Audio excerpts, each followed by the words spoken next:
بسم اللہ الرحمن الرحیم۔ محترم ناظرین، السلام علیکم۔ آج کی ویڈیو حضرت عیسیٰ علیہ السلام کے معجزات اور نصیحتوں پر مبنی مختلف واقعات پر مشتمل ہے۔ حضرت عیسیٰ علیہ السلام نے 30 سال کی عمر میں رسمی طور پر لوگوں کے سامنے اپنی رسالت کا اعلان کیا۔ چونکہ جو بھی رسول آیا اس نے معجزات کے ذریعے اپنی رسالت کو ثابت کیا، لہٰذا حضرت عیسیٰ علیہ السلام نے بنی اسرائیل سے کہا، میں تمہارے پاس تمہارے پروردگار کی نشانیاں لے کر آیا ہوں۔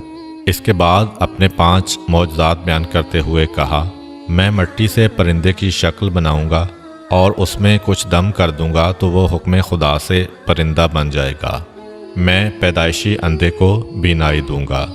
میں برس کے مریض کا علاج کروں گا۔ حکم خدا سے مردوں کو زندہ کروں گا۔ تمہیں اس بات کی خبر دوں گا کہ تم کیا کھاتے ہو اور گھر میں کیا ذخیرہ کرتے ہو۔ یقیناً ان سب میں تمہارے لیے نشانیاں ہیں اگر تم صاحب ایمان ہو۔ اللہ میرا اور تمہارا دونوں کا رب ہے، لہٰذا اس کی عبادت کرو کہ یہی صراط مستقیم ہے۔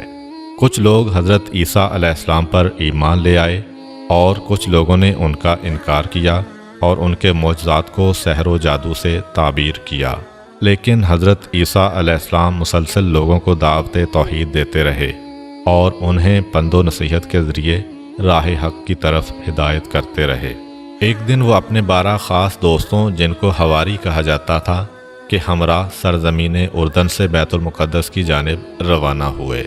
دوران سفر انہوں نے جو بھی اندھا اور اپاہج دیکھا اسے اذن خدا سے شفا دی۔ انہوں نے یوں لوگوں کو خدا کی نشانیاں دکھائیں، بت پرستی و انحرافات سے روکا اور خداوند عظیم کی طرف رہنمائی کی۔ حضرت عیسیٰ علیہ السلام کے حواری 12 افراد تھے جو ان کے خاص الخاص دوست تھے اور ان کے ساتھ مخلص تھے، سوائے ایک کے۔ ان حواریوں کے نام یہ تھے: پطرس، اندریاس، یعقوب، یوحنا، فیلوپس، برتلولما، توما، متی، یعقوب بن حلفہ، شمعون، یہودا جو کہ یعقوب کے بھائی تھے، اور یہودا اسخریوتی۔ اس آخری حواری یہودا اسخریوتی نے حضرت عیسیٰ علیہ السلام کے ساتھ خیانت کی تھی۔ اس منافق شخص نے یہودیوں کو حضرت عیسیٰ علیہ السلام کا پتہ بتایا تھا، جس کے بعد وہ حضرت عیسیٰ علیہ السلام کو پکڑ کر لے گئے تھے اور ان کو سولی پر لٹکا دیا تھا۔ لیکن اللہ تعالیٰ نے انہیں زندہ آسمان پر اٹھا لیا تھا، جہاں وہ اب تک زندہ ہیں۔ یہ حواری اگرچہ حضرت عیسیٰ علیہ السلام پر ایمان لے آئے تھے، لیکن یہ لوگ حضرت عیسیٰ علیہ السلام سے آسمانی معجزہ دیکھ کر اپنے دل کو یقین سے سرشار کرنا چاہتے تھے۔ لہٰذا ایک دفعہ انہوں نے حضرت عیسیٰ علیہ السلام کی خدمت میں عرض کیا، کیا آپ کا پروردگار ہمارے لیے آسمانی دسترخوان مہیا کر سکتا ہے؟ ان کے اس مطالبے نے جو شک و شبہ کی بو دے رہا تھا، حضرت عیسیٰ علیہ السلام کو پریشان کر دیا۔ آپ علیہ السلام نے انہیں تنبیہ کرتے ہوئے فرمایا، اگر تم لوگ ایمان لائے ہو تو خدا سے ڈرو۔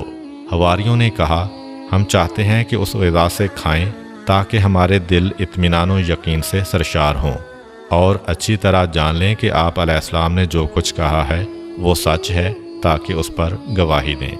جب حضرت عیسیٰ علیہ السلام ان کے حسن نیت سے آگاہ ہو گئے تو خدا کی بارگاہ میں عرض کیا، خدایا ہمارے لیے آسمانی دسترخوان نازل فرما کہ ہمارے اول و آخر کے لیے عید ہو جائے اور آپ کی طرف سے ایک نشانی شمار ہو۔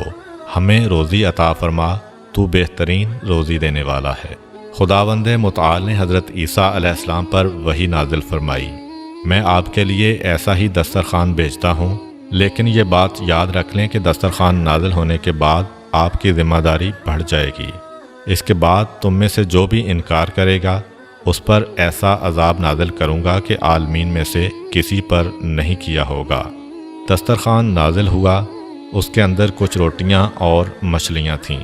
چونکہ وہ بروز اتوار نازل ہوا، لہٰذا انہوں نے اس روز کو روز عید قرار دیا۔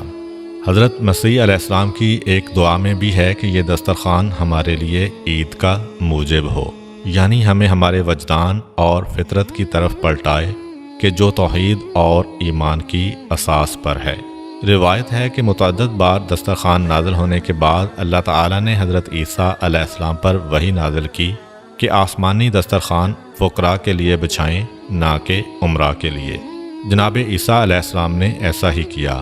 جب ایسا ہوا تو مالدار لوگ شک و تردید میں پڑ گئے اور دوسرے لوگ بھی اس دسترخوان کے معجزہ ہونے کے بارے میں شک کرنے لگے۔ خداوند متعال نے اسی وجہ سے ان میں سے 333